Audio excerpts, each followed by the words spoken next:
ಪ್ರೀತಿಯ ವೀಕ್ಷಕರಿಗೆ Shankaranand TV YouTube ವಾಹಿನಿಗೆ ಸ್ವಾಗತ ಸುಸ್ವಾಗತ. ಇವತ್ತಿನ ವಿಡಿಯೋನಲ್ಲಿ ಶ್ರೀ ಕ್ರೋಧಿನಾಮ ಸಂವತ್ಸರ ಅಂದರೆ ಯುಗಾದಿ ಹಬ್ಬದ ವರ್ಷ ಭವಿಷ್ಯ ಕನ್ಯಾ ರಾಶಿಯವರಿಗೆ ಯಾವ ರೀತಿಯಾಗಿದೆ ಅನ್ನುವಂತಹ ಮಾಹಿತಿಯನ್ನು ತಿಳ್ಕೊಳ್ಳೋಣ. ಅದಕ್ಕಿಂತ ಮುಂಚಿತವಾಗಿ ಯಾರಾದರೂ ಶಂಕರಾನಂದ ಟಿವಿ ಯೂಟ್ಯೂಬ್ ವಾಹಿನಿಯನ್ನು ಸಬ್ಸ್ಕ್ರೈಬ್ ಮಾಡಿಕೊಂಡಿಲ್ಲ ಅಂದರೆ ಸಬ್ಸ್ಕ್ರೈಬ್ ಮಾಡ್ಕೊಳ್ಳಿ.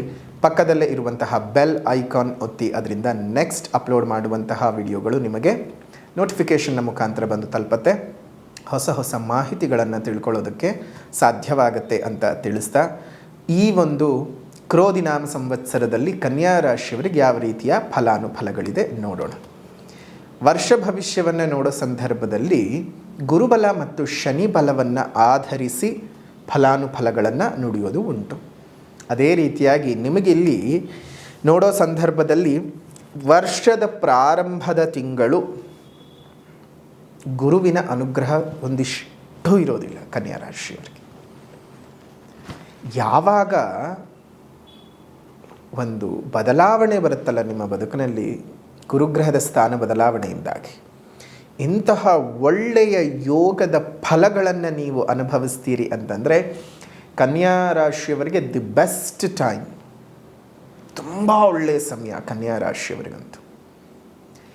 ನೇರವಾಗಿ ಗುರು ನಿಮಗೆ 8ನೇ ಮನೆಯಿಂದ 9ನೇ ಮನೆಗೆ ಬಂದು ತನ್ನ ಪಂಚಮ ದೃಷ್ಟಿಯಿಂದ ನಿಮ್ಮ ರಾಶಿಯ ಮೇಲೆ ವೀಕ್ಷಣೆಯನ್ನು ಮಾಡ್ತಾ, ರಾಶಿಯಲ್ಲೇ ಸ್ಥಿತನಿರ್ತಕ್ಕಂತಹ ಕೇತುವಿನ ಪ್ರಭಾವವನ್ನು ಕಡಿಮೆ ಮಾಡಿ, ಅದೇ ರೀತಿಯಾಗಿ ತನ್ನ ಮನೆಯಲ್ಲಿ ಇರ್ತಕ್ಕಂತಹ ರಾಹುವಿನ ಪ್ರಭಾವವನ್ನು ಸಹ ಕಡಿಮೆ ಮಾಡಿ, ರಾಹು ವೀಕ್ಷಣೆ ಗುರುವಿನ ಮೇಲೆ ಬಂದು ಲಕ್ಷ್ಮೀನಾರಾಯಣ ಯೋಗವು ಸಹ ನಿಮಗೆ ಉಂಟಾಗಿ ಯಥೇಚ್ಛವಾದ ಧನಾಗಮನ.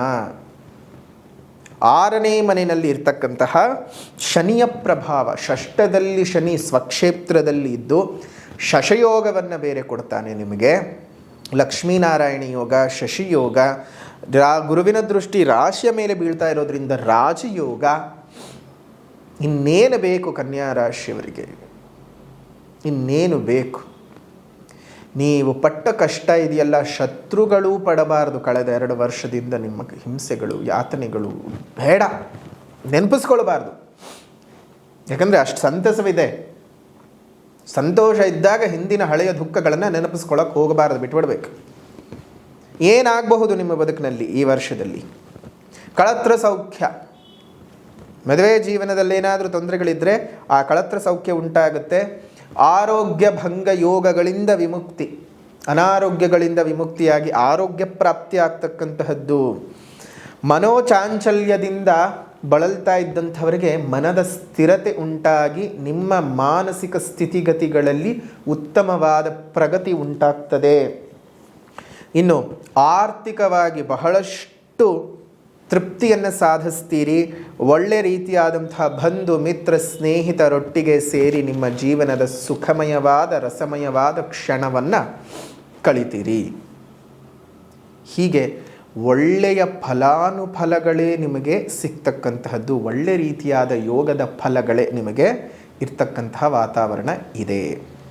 ಇಂತಹ ಸಂದರ್ಭದಲ್ಲಿ ಇನ್ನೂ ಯಾವ್ಯಾವ ರೀತಿಯ ಫಲಗಳು ಅಂತ ನೋಡಿದಾಗ ನಿಮಗೆ ವಿಶೇಷವಾಗಿ ಈ ವರ್ಷ ಉದ್ಯೋಗದಲ್ಲಿ, ವ್ಯಾಪಾರದಲ್ಲಿ, ವ್ಯವಹಾರಗಳಲ್ಲಿ ಲಾಭವೋ ಲಾಭ. ನಿಮ್ಮ ಜೀವನದಲ್ಲಿ ತಿರುಗಿ ನೋಡೋಕೆ ಸಾಧ್ಯ ಇಲ್ಲ. ಅದೇ ರೀತಿಯಾಗಿ ನಿಮ್ಮ ಜನ್ಮಜಾತಕವು ಸಹ ಸಪೋರ್ಟಿವ್ ಆಗಿದ್ದುಬಿಟ್ರೆ ನೀವೇ ಚಕ್ರವರ್ತಿನಿ ಅಂತಲೇ ಅಂದ್ಕೊಳ್ಳಿ. ಏನು ನಿಮ್ಮ ಜೀವನದಲ್ಲಿ ಯಾರು ನಿಮಗೆ ಬೆರಳು ತೋರಿಸಿ ಹೀಗೆ ನಿಮ್ಮನ್ನು ನೋಡಿ ಅಪಹಾಸ್ಯ ಮಾಡಿ ನಗ್ತಾ ಇದ್ರಲ್ಲ, ಅವರೆಲ್ಲ ಬಂದು ಕೂತ್ಕೊಳ್ತಾರೆ ನಿಮ್ಮ ಮುಂದೆ. ಮಂಡಿಯವರು ಕೂತ್ಕೊಳ್ತಾರೆ. ಶತ್ರುಕಾಟಗಳಿಂದ ವಿಮುಕ್ತಿ ಆಗುತ್ತೆ. ನಿಮ್ಮ ಜೀವನದಲ್ಲಿ ಸುಖ ಸೌಖ್ಯಗಳು, ಸಂತಸಗಳು ಬಂದು ನೆಲಪಿಸುತ್ತೆ. ಹೊಸ ಹೊಸ ವಿಚಾರಗಳಲ್ಲಿ ಅಭಿವೃದ್ಧಿ, ನೂತನ ವ್ಯವಹಾರಗಳಲ್ಲಿ ಅಭಿವೃದ್ಧಿ, ಶೇರ್ ಮಾರ್ಕೆಟಿನ ವ್ಯವಹಾರಗಳಲ್ಲಿ ಬಹಳಷ್ಟು ಲಾಭಗಳನ್ನು ನೀವು ನೋಡೋದಕ್ಕೆ ಸಾಧ್ಯತೆಗಳಿದ್ದಾವೆ.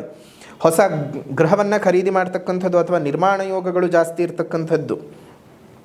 ಆರ್ಥಿಕವಾಗಿ ತುಂಬ ಪ್ರಬಲರಾಗ್ತೀರಿ. ಆದಾಯ 5 ಇರುತ್ತೆ, ವ್ಯಯವೂ ಸಹ 5 ಇರುತ್ತೆ. ಯಾಕಂದರೆ ನಿಮ್ಗೆ ಹೆಚ್ಚಿಗೆ ಯಾರಿಗೇ ಆಗಲಿ ಹಣ ಬರ್ತಾ ಇದೆ ಅಂತಂದರೆ ಕ್ರೋಢೀಕರಣ ಮಾಡ್ಕೊಳ್ಳೋಕ್ಕೂ ಪ್ರಯತ್ನ ಪಟ್ಟರೂ ಸಹ ಬಂದ ಹಣವೆಲ್ಲ ಎಲ್ಲೋ ಒಂದು ಕಡೆ ಖಂಡಿತ ಖರ್ಚಾಗುತ್ತೆ. ನಿಮಗೆ ಈ ವರ್ಷ ಆಗ್ತಕ್ಕಂಥದ್ದು ಶುಭ ರೀತಿಯಾಗಿರ್ತಕ್ಕಂತಹ ಖರ್ಚುಗಳು.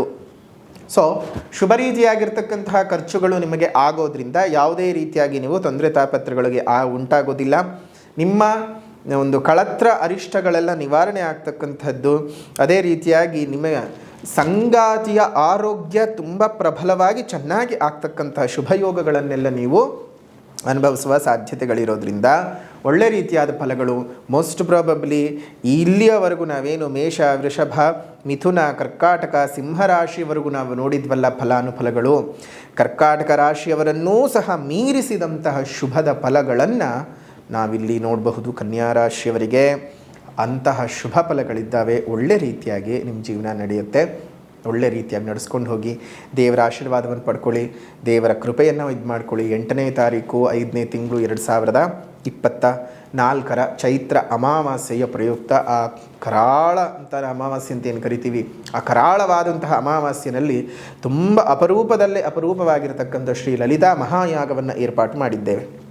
ಅಂತಹ ಶ್ರೀ ಲಲಿತಾ ಮಹಾಯಾಗವನ್ನು ತಾವೆಲ್ಲರೂ ಬಂದು ಒಂದು ಸೇರಬೇಕು, ದೇವರ ಕೃಪಾಶೀರ್ವಾದವನ್ನು ಪಡ್ಕೊಳ್ಬೇಕು. ಇನ್ನಷ್ಟು ಶುಭ ಫಲಗಳು ನಿಮ್ಮ ಬದುಕಿನಲ್ಲಿ ಸಿಗತ್ತೆ. ಅದೇ ರೀತಿಯಾಗಿ ಇನ್ನಷ್ಟು ಒಳ್ಳೆ ಫಲಗಳು ಬೇಕು ಅಂದರೆ ಈ ವರ್ಷ ಪೂರ್ತಿ ನೀವು ಮಾಡಿಕೊಳ್ಬೇಕಾಗಿರುವಂತಹ ಸಾಮಾಜಿಕ ಪರಿಹಾರ ಮತ್ತು ಆಧ್ಯಾತ್ಮಿಕವಾದ ಪರಿಹಾರ ಅಂತ ಬಂದ ಸಂದರ್ಭದಲ್ಲಿ ನಿಮಗೆ ಜೀವನದಲ್ಲಿ ಏನೇನೋ ಘಟನೆಗಳು ನಡೀತಾನೆ ಹೋಗುತ್ತವೆ ಅಲ್ವಾ. ಎಲ್ಲ ಅಮ್ಮನವರೇ ಸಹ ನಮಗೆ ದಾರಿ ತೋರಿಸಬೇಕು. ಸಾಮಾಜಿಕ ಪರಿಹಾರ ಅಂತ ಬಂದ ಸಂದರ್ಭದಲ್ಲಿ ಪ್ರತಿ ಬಾರಿಯೂ ಹೇಳಿದ ಹಾಗೆ ಸಾಧ್ಯವಾದ ಕಡೆ ಗಿಡಗಳನ್ನು ನೆಟ್ಟು ಪೋಷಣೆ ಮಾಡಿ, ಮರಗಳನ್ನಾಗಿ ಬೆಳೆಸಿ, ನಿಮ್ಮ ಮನೆಯ ಸುತ್ತಮುತ್ತ ವಾತಾವರಣ ಶುದ್ಧವಾಗಿಟ್ಕೊಳ್ಳಿ. ಮನೆ ಮೇಲೆ ಮತ್ತು ಮನೆ ಮುಂಭಾಗದಲ್ಲಿ ಒಂದು ಸಣ್ಣ ಸಣ್ಣ ಕುಂಡಗಳಲ್ಲಿ ನೀರನ್ನು ಇಡ್ತಾ ಬನ್ನಿ.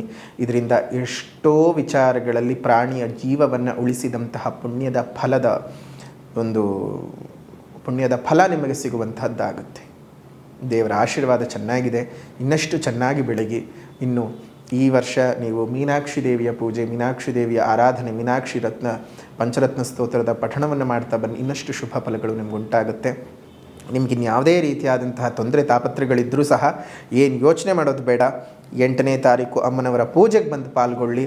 ಶ್ರೀರಂಗಪಟ್ಟಣ ಮತ್ತು ಮೈಸೂರಿನ ಮುಖ್ಯ ರಸ್ತೆಯಲ್ಲಿರ್ತಕ್ಕಂತಹ ಕಾವೇರಿ ನದಿಯ ತೀರದಲ್ಲಿರುವಂತಹ ಗೌತಮ ಕ್ಷೇತ್ರವಾದಂತಹ ಗೌತಮ ಮಹರ್ಷಿಗಳೇ ಸ್ಥಾಪನೆ ಮಾಡಿರ್ತಕ್ಕಂತಹ ಆ ಲಕ್ಷ್ಮೀ ನರಸಿಂಹಸ್ವಾಮಿಯ ದೇವಸ್ಥಾನದಲ್ಲಿ ನಾವು ಶ್ರೀ ಲಲಿತಾ ಮಹಾಯಾಗವನ್ನು ಮಾಡ್ತಾ ಇದ್ದೇವೆ.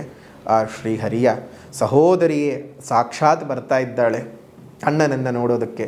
ತಾವೂ ಬನ್ನಿ, ಅಮ್ಮನವರ ಸಂಪೂರ್ಣ ಕೃಪೆಗೆ ಪಾತ್ರರಾಗಬಹುದು ಅಂತ ಹೇಳ್ತಾ ಈ ಒಂದು ಕನ್ಯಾ ರಾಶಿಯವರ ಶ್ರೀ ಕ್ರೋಧಿನಾಮ ಸಂವತ್ಸರ ಫಲಗಳು ಯಾವ ರೀತಿಯಾಗಿದೆ ಅನ್ನುವಂಥ ಮಾಹಿತಿಯನ್ನು ತಿಳ್ಕೊಂಡಿದ್ದಾಯಿತು. ವಿಡಿಯೋ ಇಷ್ಟ ಆಗಿದ್ದರೆ ಲೈಕ್ ಮಾಡಿ, ಶೇರ್ ಮಾಡಿ, ಕಮೆಂಟ್ ಮಾಡಿ. ಮತ್ತೆ ಮುಂದಿನ ವಿಡಿಯೋನಲ್ಲಿ ಭೇಟಿ ಮಾಡ್ತೀನಿ. ಅಲ್ಲಿವರೆಗೂ ನಮಸ್ಕಾರ. ಲೋಕಾ ಸಮಸ್ತ ಸುಖಿನೋ ಭವಂತು, ಸಕಲ ಸನ್ಮಂಗಳಾನಿ ಭವಂತು, ಸರ್ವೇ ಜನಾಃ ಸುಖಿನೋ ಭವಂತು, ಸಮಸ್ತ ಸನ್ಮಂಗಳಾನಿ ಭವಂತು.